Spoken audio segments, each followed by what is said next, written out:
Station, this is Buzzfeed. How do you hear me? We've got you loud and clear. How do you hear us? I think we're good. So, hey guys, hey Scott, hey Terry. I'm excited to have the chance to speak with you guys on behalf of Buzzfeed News.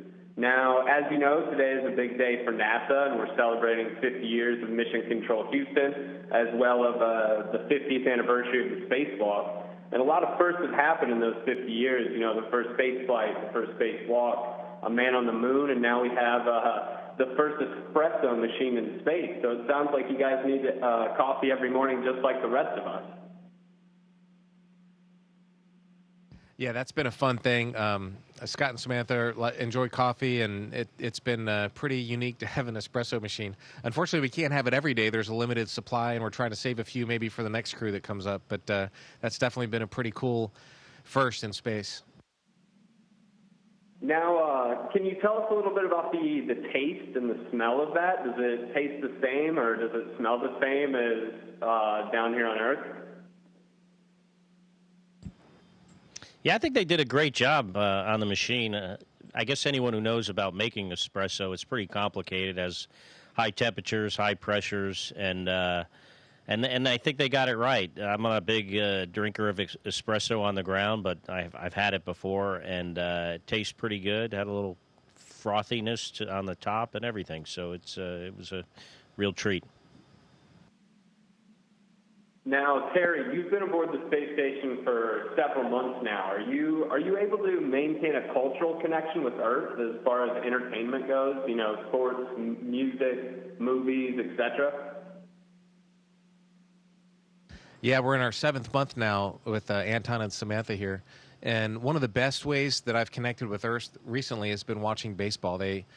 The Houston will ship up usually yesterday's baseball game, or occasionally if it's an early day game, they'll send up a live game when we have satellite coverage, which is about half the time. So that's been a lot of fun for me on Earth. I love keeping track of some of my favorite teams, the Orioles and the Astros. And so that's been really important to keep in touch. And we got a new TV screen. There's a big screen projector in one of our modules. And usually on Saturday nights, we'll watch a movie together with the crew, or we'll watch like the daily news down there on that. And so that's another good way to keep a part of Earth up here in space with us. And Scott, with you just being a few months into your year-long stay on the space station, how do you prepare yourself emotionally and physically for being up there that long? Do you get homesick? Does your body have to adjust? You know, I don't know if homesick's the right word, but there's certainly things you miss on Earth when you're up here for an extended period. Mostly the people that you love, your friends, your family. Also things like the weather. Even though there's been a lot of bad weather in Houston and Texas lately, and we certainly feel for those people, and our thoughts are with them. We do miss that, the rain, the wind. Things like that. But for me, having lived here before for about 6 months, I knew what to expect. So I'm trying to pace myself, keep things in the right perspective, and hopefully I'll have pretty much the same attitude at in March at the end of this flight as I do right now. Now, yeah, Scott, so you were talking a little bit about Mars and how that would affect the human body. Are there any weird things that space that you expect to happen to your body in a year being up there in space? Well, there are things that we know happen, and things that we know the causes of them. For instance, the microgravity environment affects our bone mass, our muscle mass, and it's for the reason that our bodies are very smart, and they kind of recognize that up here you don't really have a need for that much bone mass and muscle mass, so it kind of gets rid of it. But we can mitigate those effects with exercise. And so far we've been able to do that very well. People coming back from long-duration flights on the space station generally increase their muscle mass, with regards to their bone mass, a lot of them stay the same. A few have increased it. Some have lost, but we know and understand that. The radiation effects affect us on kind of a more cellular level, with potential damage to our DNA, RNA, proteins, things like that. One of the experiments, or some of the experiments that are comparing me to my brother in this so-called twin study, involve research in that specific area. There's also effects on our immune system. And then a new thing we found in the last several years is an effect on our vision. And we were just doing an experiment in the Russian segment today where we're doing, and yesterday, doing ultrasound scans on our vessels in our head, our eyes, other imaging techniques while using this lower body negative pressure device that the Russians use to readapt or to get ready to readapt to Earth. So it's the first time an American astronaut has done this on the space station, me, and we had some very advanced imaging techniques and a very interesting and sophisticated experiment going on there for the last 2 days to understand this issue with our eyes and how to protect against it. And now our next question is from some of our Buzzfeed news readers, and one of the best questions that we came across was for Terry. How much time do you spend there in the observation cupola, and what are your top 3 favorite views on Earth?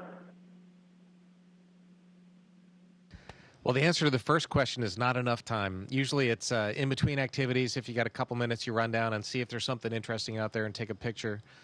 And top 3 is really hard to come up with. I think I need a Letterman top 10 here.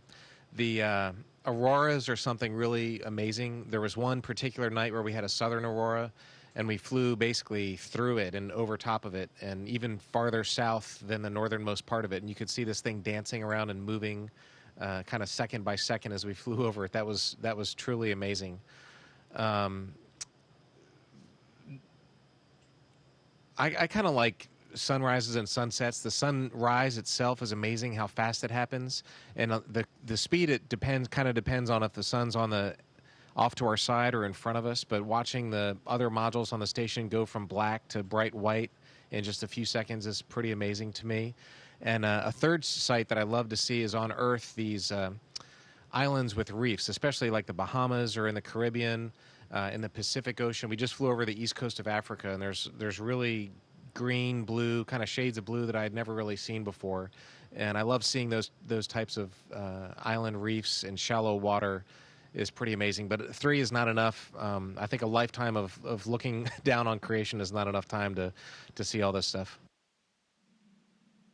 Yeah, that's awesome. And now I think we're going to have to wrap this up soon. Now, Scott, one more question. We're going back to exercise and fitness. How do you guys stay in shape? Do calories burn slower or faster in space?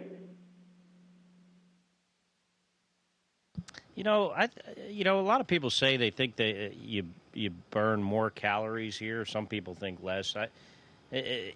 One thing we all do is we seem to exercise more than we do on Earth. In my case, twice a day, 6 days a week, aerobic exercise and weightlifting. We have this great resistive exercise device that uses air cylinders and air pressure to make it feel like we're actually lifting real weight. And we also have a treadmill that works very well, and a cycle ergometer or bicycle. There's also some exercise equipment on the Russian segments that the cosmonauts use. They also use our resistive exercise device. But it really works great, and it's really testament to the engineering team and the exercise specialists we have on the ground helping us protect our health on these long-duration missions. Excellent. That's great. And I want to thank you guys for taking the time out of your busy day to talk to BuzzFeed News, and good luck on the rest of the expedition. Thank you. It was great talking to you guys today.